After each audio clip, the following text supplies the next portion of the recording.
You know, every now and then, the internet coughs up a real ghost from the past. Some piece of media that was supposedly lost forever just appears, giving us this weird, flickering window into another time.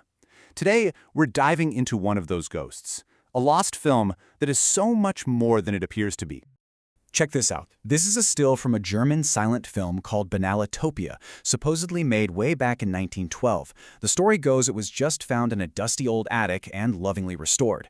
And, I mean, it's got all the right stuff. It's dark, it's moody, and it features a glowing green brain in a jar. And that right there is where our story really gets going. So before we peel back the layers and get to the truth, let's just take a look at the bizarre story this film is trying to tell. What in the world is Banalotopia actually about? The film kicks off in this super spooky castle. We've got a scientist, a Dr. Cuddlestein, and he is not happy. An inner title pops up that reads, "Where on earth is Igor with the brain? He should have been here long ago." I mean, it's classic mad scientist stuff, right? He desperately needs this brain for his creation, a creature named Warren, who's just lying there on a slab. But, get this, Igor's a no-show. Instead, this mysterious guy in a tuxedo just appears. Turns out, it's the devil himself. And he's got a deal for the doctor. He holds up this glowing green brain and says, "This is the brain of Leonid Brezhnev. You can have it if you want." Now, for anyone keeping score at home, Leonid Brezhnev was a Soviet leader who wasn't even born until 1906 and didn't come to power for decades. So yeah, a tiny historical hiccup for a film supposedly from 1912. So once this Soviet brain is popped in, Warren wakes up and starts causing chaos that is completely wildly out of place for 1912. The film's title cards tell us he reverses German reunification and then rebuilds the Berlin Wall. The anachronisms are just piling up, one after another, and the whole thing just gets stranger and stranger. After even more absurd brain-swapping shenanigans, the film hits its final crazy twist. A title card reveals the brain was just cheap plastic all along. So the doctor gives Warren a Bakelite telephone as a replacement, and the film ends with this message: "Think, Warren, think." It's surreal, it's confusing, and it leaves you just kind of staring at the screen going, what on earth did I just watch? Okay, so the plot is just out there. But the style? Man, it feels spot on. So how did the creators absolutely nail the look and feel of a long-lost film?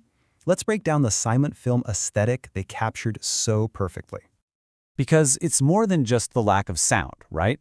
There was a whole visual language that was developed for these silent films, or Stummfilm, as they're called in German.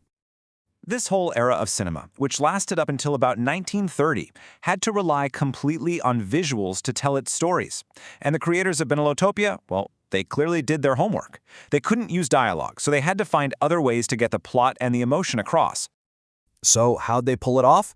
Well, silent films pretty much relied on three key things. First, really exaggerated acting.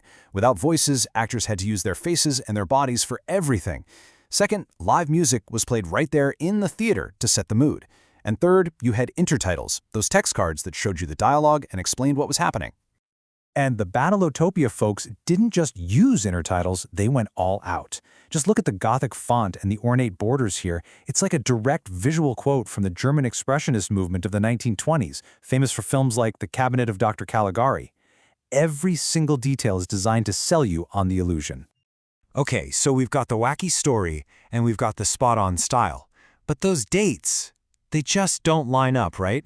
It's time to pull back the curtain. What is the real truth behind this so-called lost film? This is it. This is the big question we've been building up to.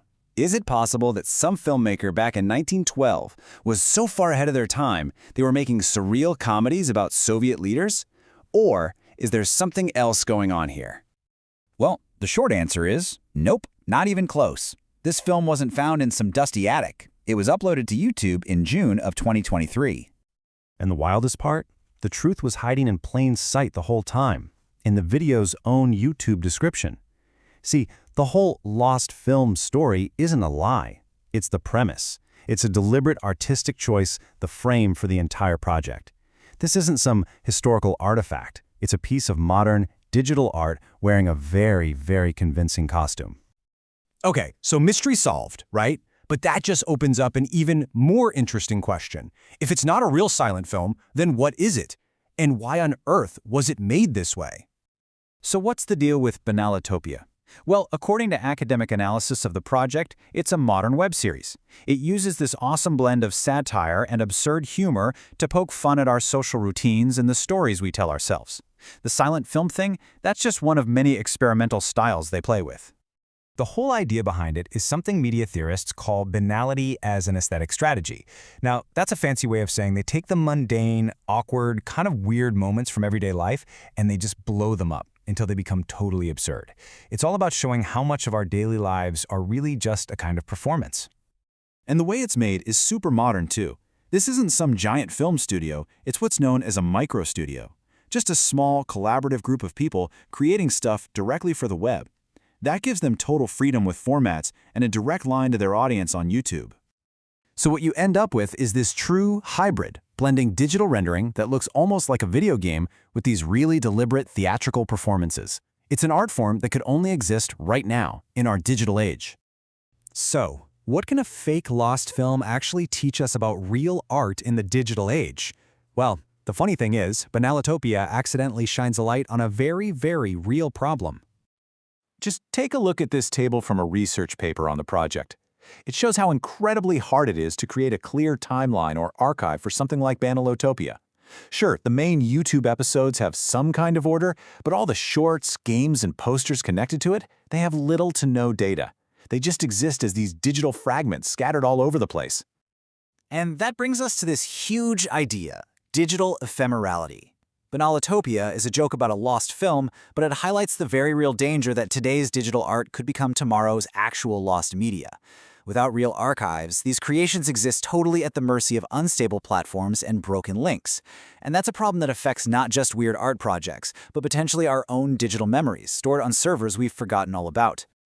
And that's really the final thought this whole thing leaves you with. The fake ghost of a 1912 film forces us to think about the very real ghosts of our own time. In an age where we're creating more than ever before, what important, strange, and beautiful digital stories are we already losing? Not in dusty attics, but in the vast, unarchived wilderness of the internet.